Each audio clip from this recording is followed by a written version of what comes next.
जुमा और दो दोस्तों की दिलचस्प सबक आमोज कहानी। एक गांव में दो गहरे दोस्त रहते थे, हमजा और साद। दोनों साथ खेलते, साथ पढ़ते थे, मगर जुमा के दिन उनकी आदतें मुख्तलिफ थीं। जुमा का दिन आया, मस्जिद से अजान की आवाज गूंजी। हमजा फौरन खड़ा हुआ और बोला, साद, चुल्लू मस्जिद चलते हैं, जुमा का वक्त हो रहा है। साद ने हंसते हुए कहा, अभी तो बहुत वक्त है, थोड़ी देर और खेल लेते हैं।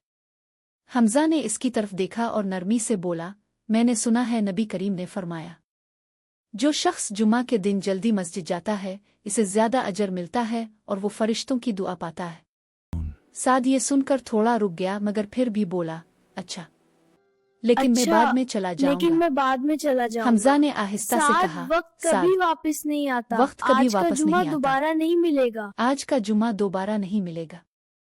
ये सुनकर साद के दिल में बात उतर गई। इसने फौरन अपना खेल चलो छोड़ा और हमजा, कहा, चलो आज हमजा, मैं भी तुम्हारे साथ चलता आज हूँ। मैं भी तुम्हारे साथ चलता हूँ। दोनों दोस्त जल्दी जल्दी मस्जिद पहुंच गए। पहली सफ में जगह मिली, खुतबा सुना और दिल को अजीब सुकून मिला। नमाज के बाद साद ने खुश होकर कहा, हमजा, आज मुझे समझ आ गया कि असल खुशी खेल में नहीं, अल्लाह की इबादत में है।